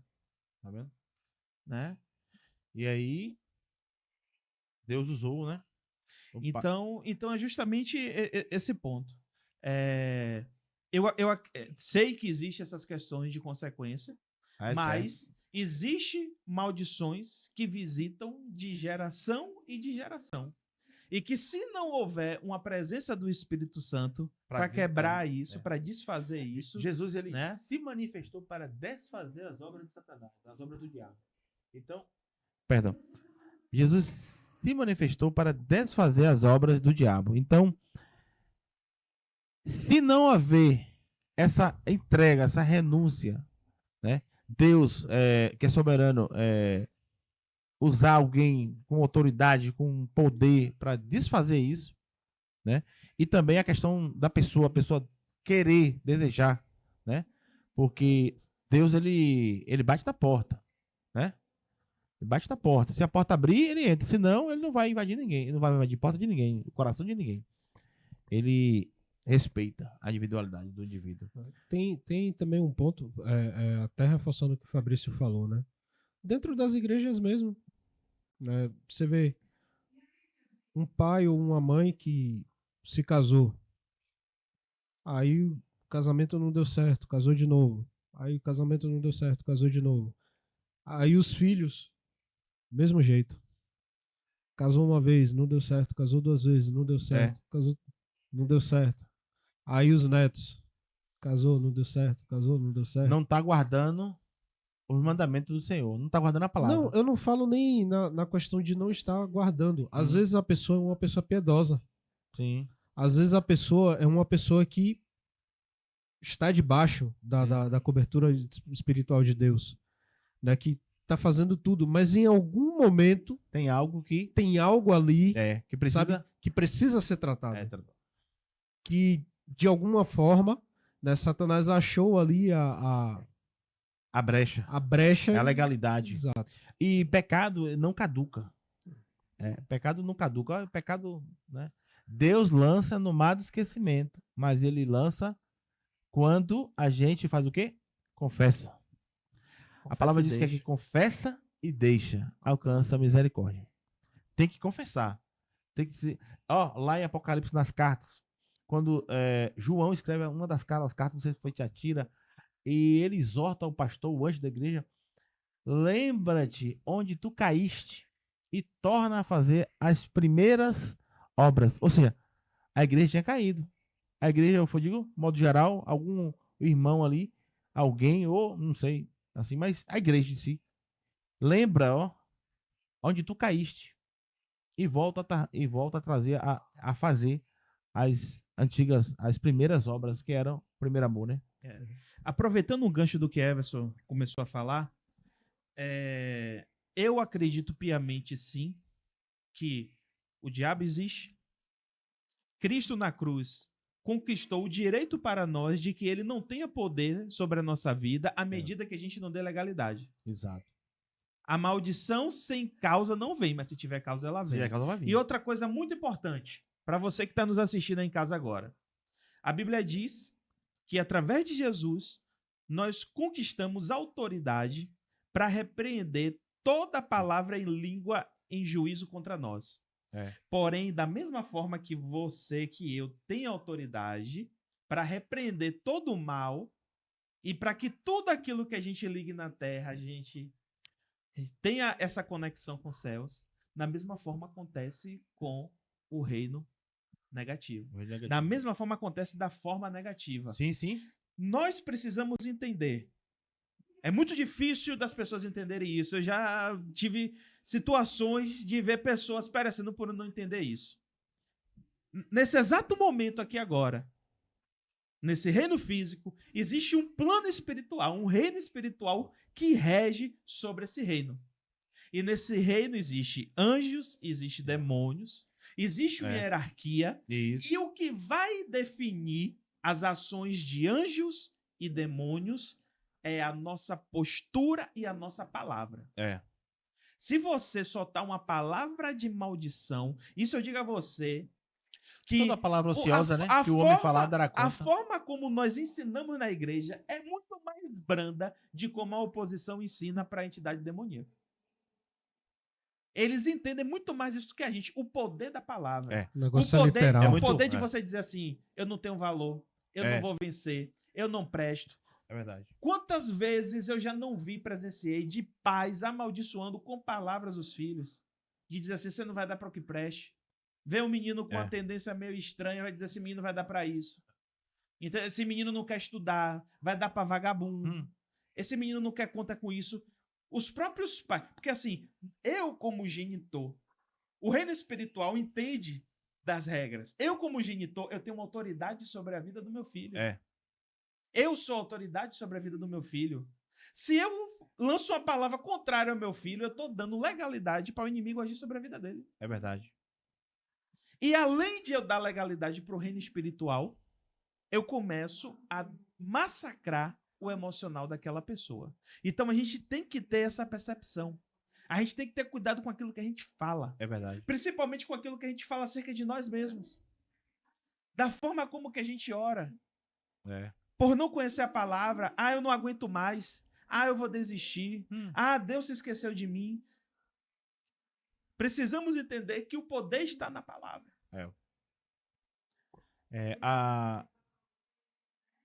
A gente está numa guerra espiritual travada.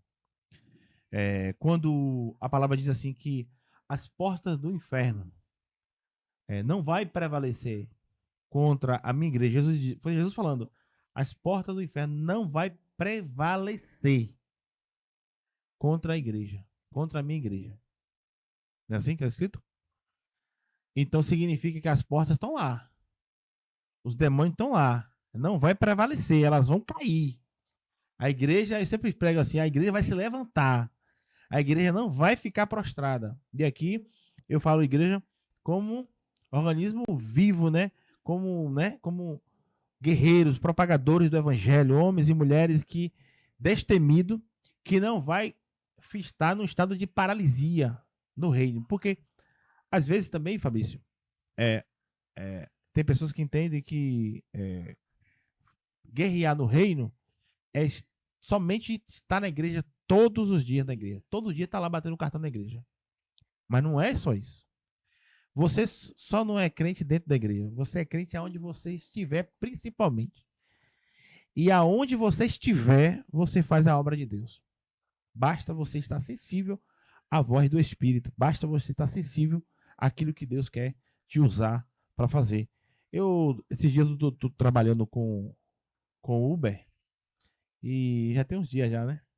E eu até me adaptei um pouco, né? Eu costumo rodar ali pelas bandas de Salvador, São Francisco do Conde, de madrugada. Feira de Santana já fui algumas vezes. Sempre vou pra qualquer lugar. Até fiz um BlaBlaCar esses dias pra Aracaju. Eu ando. E volta e meia entra umas almas sofridas, angustiadas, dentro do meu carro. E sai pulando de alegria, sai dando risada. Ô irmão, que benção. Eu falei, assim mesmo. Quando chega, já tem um folheto já para dar. E ali, porque nós somos a igreja. A igreja, né? A igreja, eclésia, né? Tirado para fora. Nós fomos tirados do mundo para ir para essa guerra espiritual. E Fabrício falou aí forte. Jesus disse assim: todo poder me dado no céu e na terra. Todo poder e autoridade. E ele disse: esse que vos dou poder para vocês ir também. Então a igreja não pode ficar aqui, não, eu tô naquela clima religioso, vou na igreja hoje, vamos amanhã. É essa visão. Às vezes a maldição está sendo colocada por nós mesmos, porque não temos percepção espiritual. Outro tema. Anjos e demônios existem? Com certeza, né? Aqui mesmo agora, se Jesus abrisse, eu digo, eu pela fé eu contemplo, mas Deus pode abrir o nosso olho aqui para a gente ver o mundo espiritual.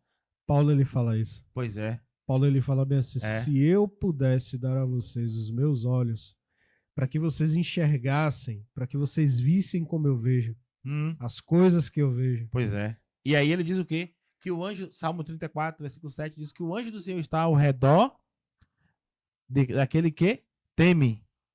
Quando há temor, quando há respeito, quando há reverência para o Senhor Jesus, o anjo do Senhor está ao redor. E aí Pedro já diz na sua carta lá que o diabo, vosso adversário, está ao derredor. Aqui agora, 1 anjo, 2 anjos, 3 anjos, 4 anjos. Cada um tem um anjo aqui. Tem mais 2 pessoas na sala ali. Tem mais 2 anjos ali. Agora, ao derredor está o reino das trevas. Está o adversário. Só procurando uma oportunidade, uma espreita. Só observando. E outra coisa, ele é paciente. Observa, psicólogo. O cabo é astuto. E aí, se para ver se permitir, a gente pode caminhar ali para a carta de Efésios, o capítulo 6, que fala que ele até citou no início. As ferramentas de Deus, né? As armaduras de Deus, né? Que a gente precisa estar atento. Porque ele fica só de olho, observando, procurando um vacilo nosso para poder ir lá e derrubar. Porque o objetivo de Satanás, principalmente nós, cristãos, homens e mulheres de Deus que estão ouvindo essa palavra, essa live, é que os que estão na palavra, e às vezes também, uma coisa importante, a gente não precisa, né, tá desviado, tá fazendo coisas, né, roubando, fazendo aquilo, matando, para estar distante de Deus. Não. Só é a gente ser rebelde, não ouvir a voz de Deus, não entrar nessa guerra espiritual, né? Que Paulo descreve ali em Efésios 6, tomai toda a armadura de Deus, né? Que ele manda a gente tomar para a gente ficar firme no dia mal, para a gente vencer as astutas ciladas do maligno. Só a gente fazer caso disso, a gente acaba estando em desobediência. Acaba estando em pecado, de rebeldia. Deixar de confiar na palavra do Senhor. E aí um ponto que eu queria destacar, eu comecei até, não me passou, é que Jesus usou a palavra, né? E a palavra, a espada do Espírito, ela é uma arma muito poderosa que nós temos. Que nós temos para usar na hora da guerra espiritual. Porque Paulo fala que a guerra espiritual não se vence com coisas físicas, não é armas carnais, não é arma humana. Apesar que quando Paulo descreve o soldado aqui, ele diz que ele diz que é o cinto cingido com a verdade, a couraça da justiça, o escudo da fé, a espada do Espírito.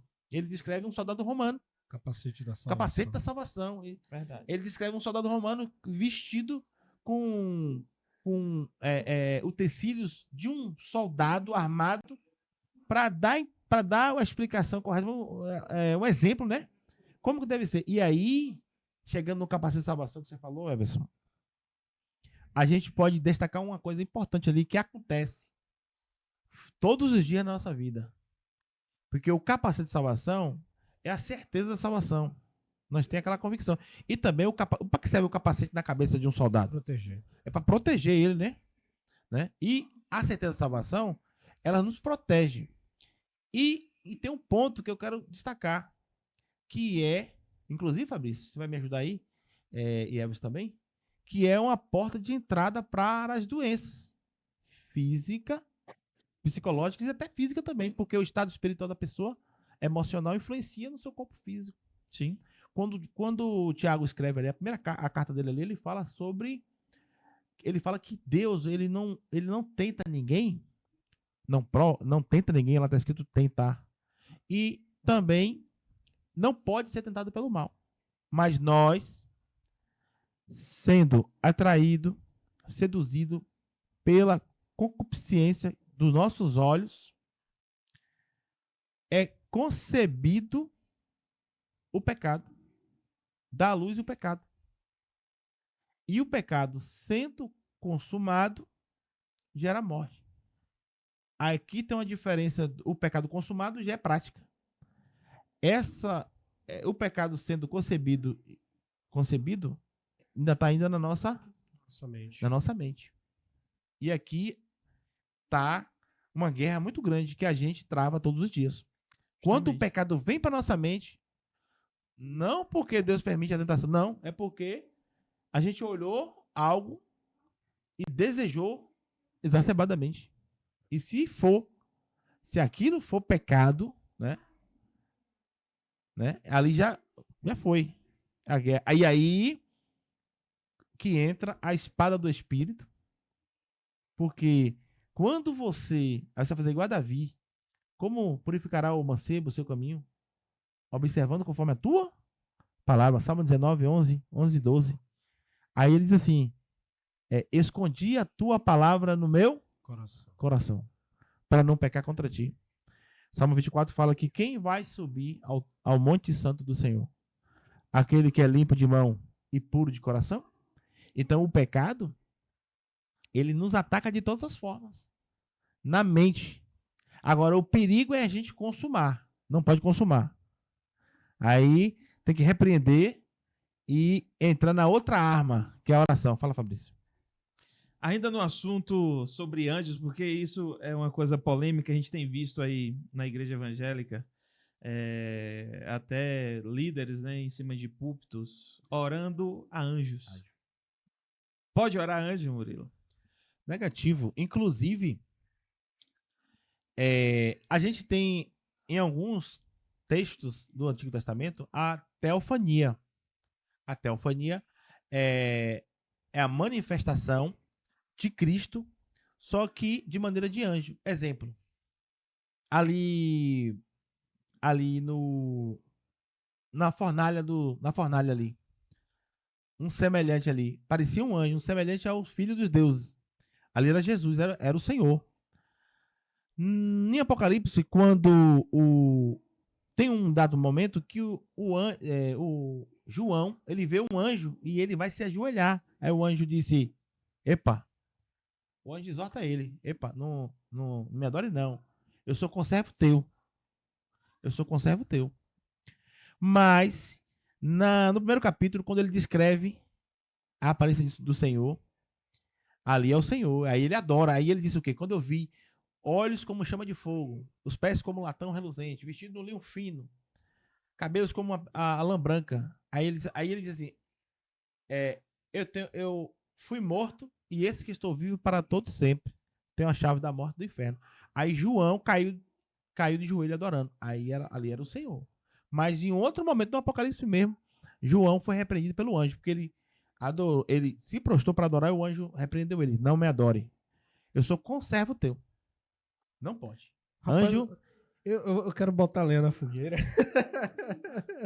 Anjo não se adora. Adoração só para Jesus. Não, adoração sim. Mas o Fabrício ele toca num ponto aí que é interessante, né? Essa questão ela é muito clara. Né? Adoração, não. Não. Mas, por exemplo, orar. A oração é um tipo de conversação. Concorda comigo, Fabrício? Sim. É um modelo de conversação. É como se você estivesse conversando com alguém, né? Existem várias formas de orar. Você pode orar ajoelhado, você pode orar de pé, você pode orar guerreando, você pode... Tem tanta forma de se orar. Verdade. Né? Mas será que a pessoa não pode chegar ali e dizer, ô, seu anjo, você que tá aqui do meu lado, tá vendo que o cara tá tentando me esbofetear aí, não, rapaz? Se você é meu conservo, senta o cacete nesse bicho feio aí, rapaz. Pois é, eu já vi cara orando, dando ordem a Miguel, pô. Oxi, dizendo, Miguel, vai lá, pega a tua espada e corta aquilo ali agora. É brincadeira? Chamando o Gabriel. Gabriel, traz o recado de Deus. É verdade. E esse tema que você falou Gabriel aí, Miguel, eu lembrei aqui, a outra arma do cristão, né, que é a oração, né? E ali quando Daniel orava, porque Daniel, os cativos voltaram, né, mas Daniel não voltou, né? Ficou na Babilônia. E aí Daniel começou a orar para o Senhor. E ele fez o que a gente chama de jejum de Daniel, né? Ele se absteve de manjares desejáveis por 21 dias. E o homem era tanta comunhão com o Pai, com Deus, com Jeová, que quando no primeiro dia, ele tá falando de anjo, viu? Tá falando de anjo. Anjos e demônios. No primeiro dia que Daniel se propôs a orar, a interceder pelo futuro do seu povo, por Israel, os seus descendentes, a Bíblia diz que lá em Daniel 10, Deus respondeu na mesma hora e mandou Gabriel, o mensageiro. Lá não fala se é Gabriel, mandou o mensageiro, anjo, vir trazer a resposta. O que foi que aconteceu? O anjo disse que já estava lutando. Aí Miguel teve que entrar em ação. Foi 21 dias a guerra. Ou melhor, 20 dias, né? 21 dias. Na hora que o homem orou, o homem tinha comunhão com Deus, meu irmão. Deus já mandou a resposta, mas ficou 21 dias. A guerra travada para o anjo passar com a mensagem para Daniel, porque havia uma guerra, uma barreira espiritual, demônios poderosos impedindo o mensageiro de Deus de trazer a resposta para Daniel. E aí o que aconteceu? Aí Deus mandou Miguel. Aí Miguel já chegou daquele jeito, né? E aí, 21 dias. Aí ele recebeu a palavra, a vitória. Então, note a batalha que é travada. Eu tenho uma pergunta. A gente está orando aqui, pedindo Deus me dá aquela benção, seja no reino espiritual ou até mesmo no reino físico, porque nós não somos hipócritas, nós pedimos bênçãos espirituais, eu digo materiais. Só que eu sempre digo, eu já falei para Fabrício esses dias, acho que eu falei isso para Fabrício, eu falei, e vou falar para você, a prosperidade, eu penso assim, a prosperidade, ela é espiritual. Busca o reino sobre todas as coisas e a sua justiça, e as demais coisas o Senhor acrescenta. Porque Verdade. eu não sou rico, mas eu sou próspero.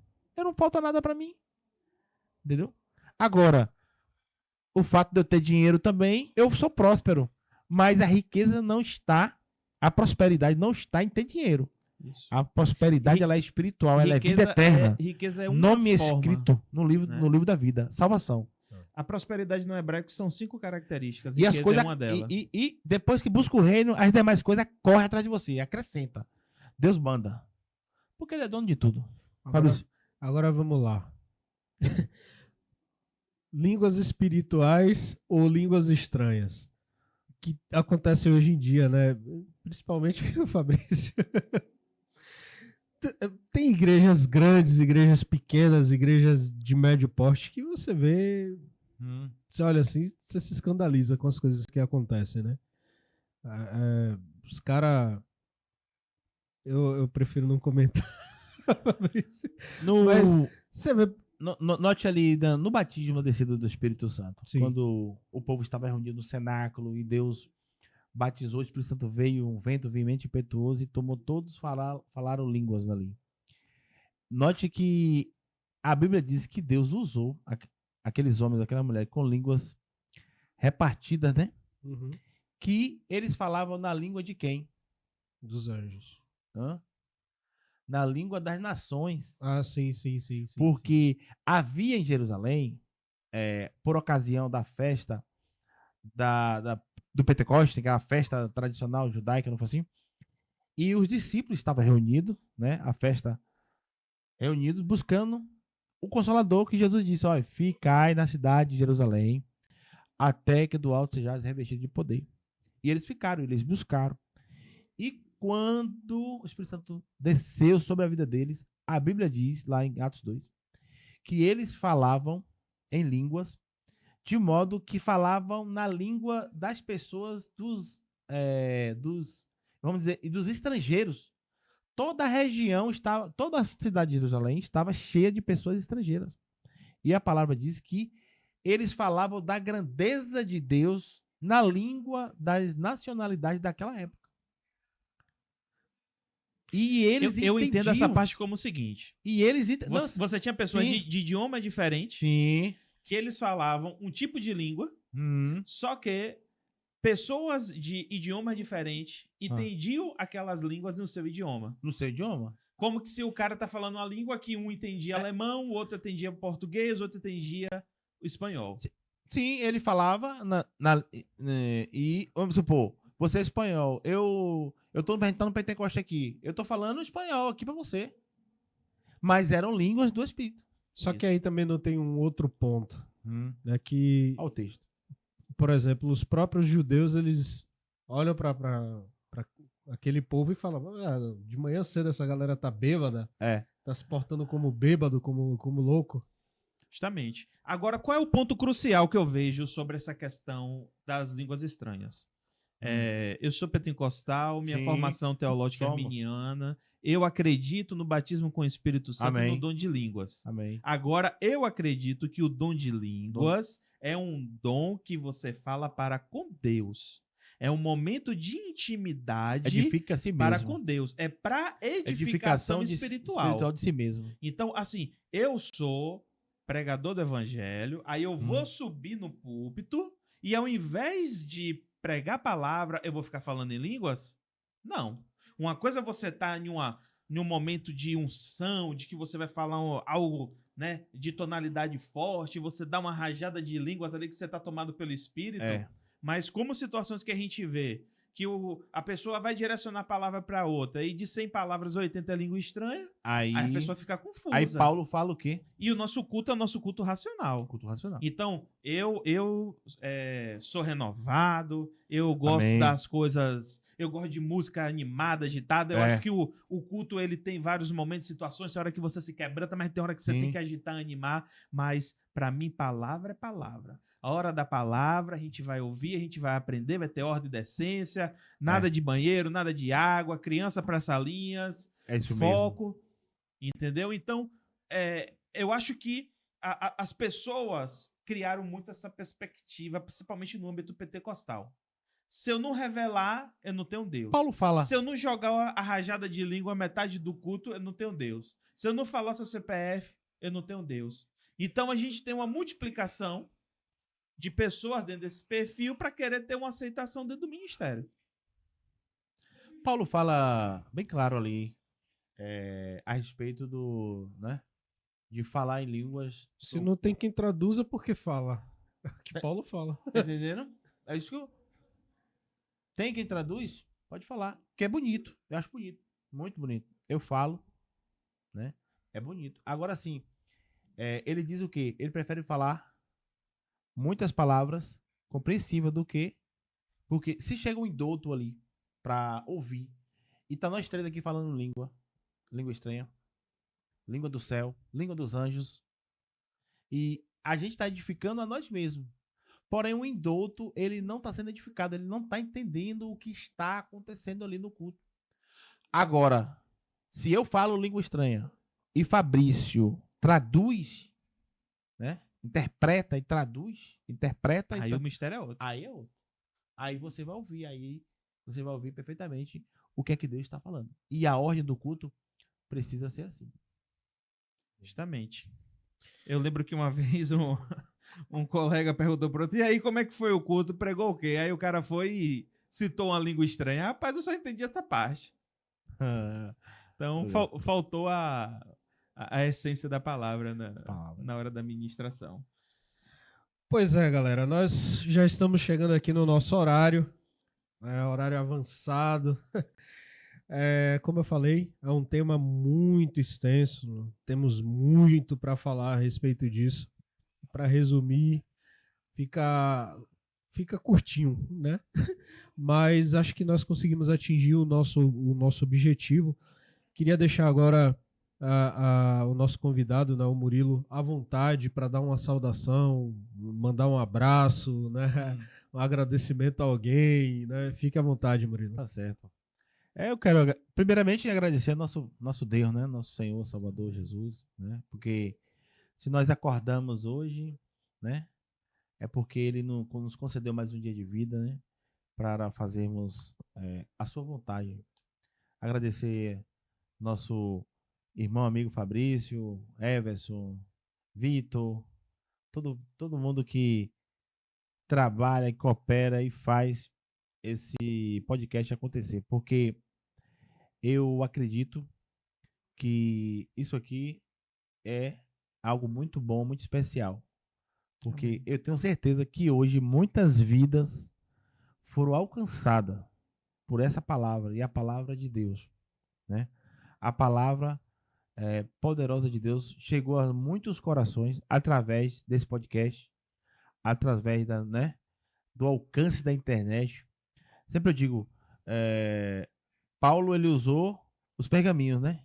Estava preso lá e preenchia os pergaminhos, e aí Lucas levava. Mas se Paulo vivesse no nosso tempo, ele ia usar com certeza a internet, o podcast, para pregar a palavra. Porque a palavra é a mesma. Ferramenta. É a mesma. Deus é uma ferramenta importantíssima. Deus não mudou. Deus não mudou. E a palavra é a mesma. Então a gente precisa continuar nesse embate, né? Desfazer, né? Cumprir o que Jesus, a Bíblia diz que Jesus se manifestou para desfazer as obras do maligno. Porque e essa incumbência que ele veio primeiro, fez isso, foi assunto ao céu e deixou essa responsabilidade sobre nós. Uma certa vez eu falei para uma pessoa assim, a pessoa disse, Deus manda mais crente. Eu falei, não, Deus não manda. Deus não manda mais crente. Quem tem que ir atrás é eu e você. Eu e você que tem que ir atrás. Porque essa incumbência é minha e sua. Jesus já veio, já morreu, já ressuscitou e disse, eu vou e você vai atrás. Ide, você tem que ir. E até Fabrício está com um trabalho aí voltado para essa área. Ir atrás da ovelha, buscar, trazer, cuidar e, né, ensinar ali. E agradecer todos pela oportunidade de estar aqui. E sempre que surgir, a gente, se Deus permitir, estaremos aqui, em nome de Jesus. Amém. Amém. Eu Fabrício. gostei. Eu acho que a gente precisa marcar outros episódios, Com certeza. para falar sobre esse assunto. É um assunto de muita relevância para a igreja.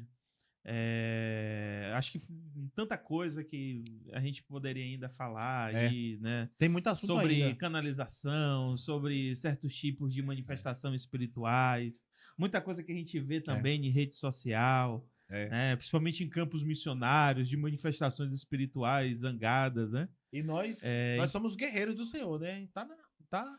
Então, é um assunto muito diverso, é um Ah, assunto que é. muito grande.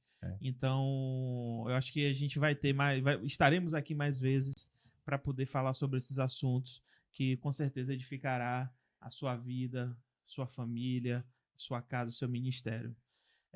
Queria deixar essa palavra de impacto sobre a vida de cada um de vocês. Mateus 18 vai dizer que aquilo que nós ligarmos na terra será ligado nos céus. O reino espiritual existe. Deus existe, o diabo existe. Deus tem o seu exército e o diabo tem os seus seguidores. Nós vivemos sobre guerra espiritual intensamente.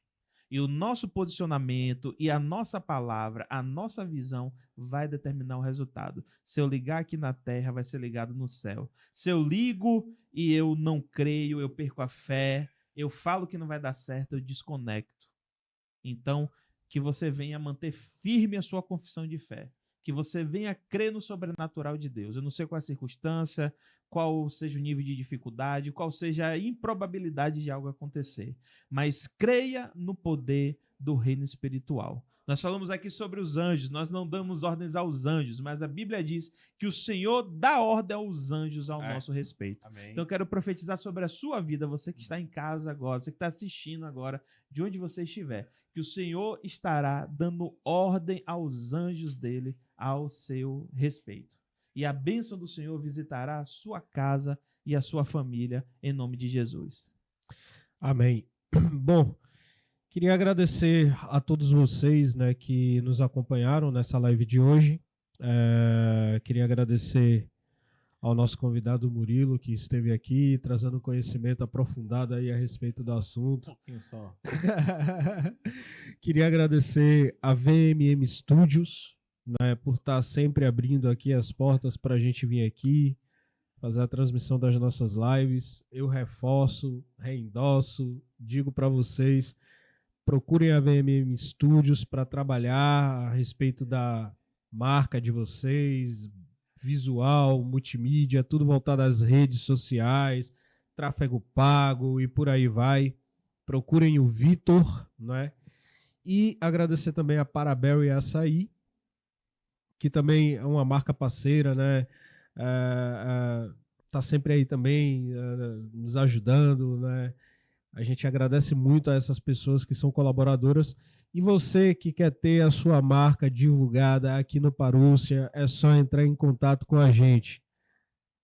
Vale também lembrar, a live de hoje nós estaremos exportando para o nosso canal, estaremos fazendo os cortes, então acompanhe aí as nossas redes sociais, nos adicionem, Parúcia Podcast, procurem aí nas redes sociais aí que vocês vão ver aí, adicionem porque vem muita coisa ainda por aí, beleza? Fiquem com Deus, um beijo no coração de vocês e até a próxima.